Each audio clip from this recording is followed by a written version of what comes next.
Samsung Note 20 Ultra is the most advanced big screen phone yet, as it's much more than a phone. Its highly advanced note-taking device, a powerful 50x zoom camera, and even a mini Xbox and desktop PC, all rolled over into one gadget. Hey guys, I'm Manish and you're watching Tech and Spice. As usual, don't forget to subscribe and hit the bell icon. Also, don't forget to follow me on my social media handles. So for $1,299, is the phone worth it? What are the untold truth behind this? Is what you are going to watch in this video. You would have seen a lot of videos floating on YouTube with reviews, but I'm not going to do my in-depth review, but going to share my pros and cons. That is the things I like and the things I don't. So without any further delay, let's get started.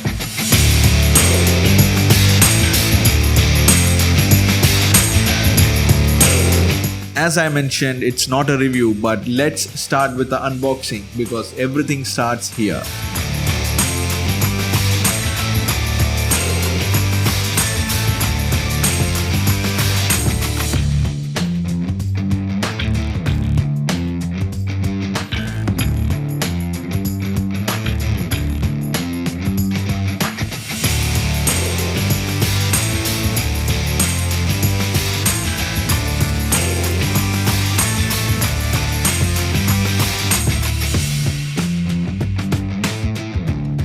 The design aspect concerned its elegance with curved edges and a huge 6.9-inch Quad HD Plus dynamic AMOLED 2x Infinite O display. Yeah, it's almost 7-inch phablet.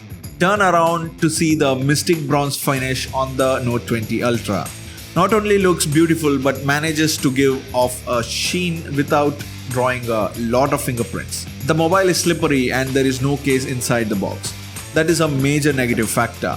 I don't know why Samsung avoided offering one, as even a mid-range phone has a protective cover. Next to the camera casing, you can see how bulged out it is. It's huge that you might end up rubbing it on a flat surface. Again, if there was a protective case, it would save the wobble issue on a flat surface. I even went to a lot of stores to find one case but was not available, and only Samsung had that, and it was costing around 20 Bahraini dinars, which is approximately $55. When you spend $1,300 on a premium device and end up spending more than $50 on a case, it's a very stupid story. The display is awesome and you'll be astounded by the color reproduction. The dynamic 120Hz display is fantastic. Scrolling feels like butter, but when you turn on the adaptive motion smoothness mode and streamlined games like Dead Trigger 2 looks pretty smooth. You are going to love the smoothness, but you are going to have to compromise your battery life. I got a 3.5 hours of screen on time. A working professional would certainly demand better battery backup of the device, and I ended up charging the phone twice a day. Later on, to get a decent battery backup, I have to turn to 60Hz, which I am not satisfied with. Another argument about the display is the resolution. You can't use 120Hz with the Quad HD Plus resolution. In the same scenario, that OnePlus 8 Pro will operate with Quad HD Plus resolution at 120Hz, which is one of the disadvantages of this massive device. Note 20's S Pen feels better than pen and paper. It's been almost 5 years since I didn't use the Note series. And now you get a quick 9 millisecond response time. That's a great one, offering a pen to paper feel. Scribbling notes on this panel sounds totally normal, to the point where I forgot I'm writing on a screen. The most important thing here is the chipset. If you are from the United States, then you are fortunate enough to have the Snapdragon 865 Plus. And if you are not, then you are going to end up with the Exynos 990, which isn't an improvement. Like the same chipset that was present in S20 Ultra. I've got a lot of heating problems. You guys should know that I live in a Gulf country and the temperature here is hot. Adding to that, when I was having a voice call or a video call for 15 minutes, this device would get hot and I was forced to cut the call just to save my $1,300. Even when playing COD in the air-conditioned space, the system will get warmer in a while and will get hotter soon. But it's certainly not a device to play heavy games on. Hey, if you're enjoying this video, then a sub to the channel would be awesome. If you have seen Zach Nelson from Jerry Rig Everything has done a teardown video on both the Snapdragon and the Exynos variant, you would have noticed the real issue with the copper seal beneath the Snapdragon variant, which was not present under the Exynos variant. This feels like Samsung is being racist towards us. I also like the weight management.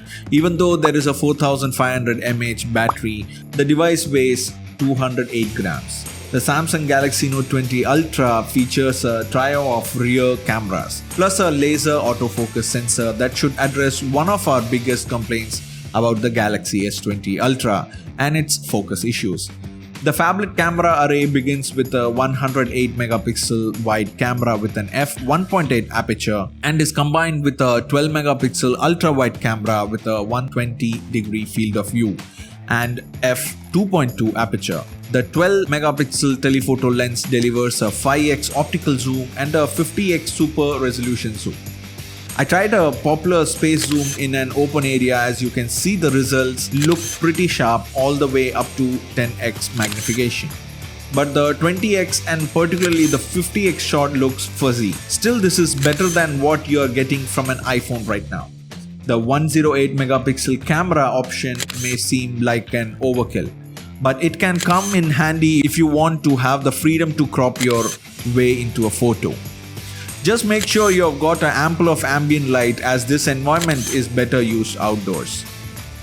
The Galaxy Note 20 Ultra night mode is fine, but it's not as vivid or vibrant. You can see the difference in this image shot in almost complete darkness.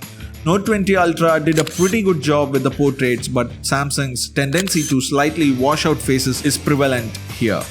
Talking about the security, the fingerprint reader is faster and the face unlock is faster as well. It was able to identify even in poor lighting condition. The smart choice to register your face if you are a person wearing glasses is very cool, and it works great too. I can tell that there is a significant improvement from the Note 10 Plus in particular.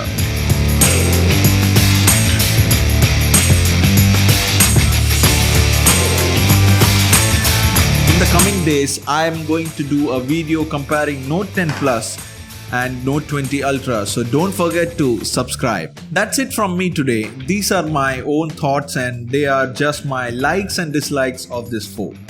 I hope you liked this video. If you did, then click the like button. We'll meet you in the next one. Until then, this is Manish signing off.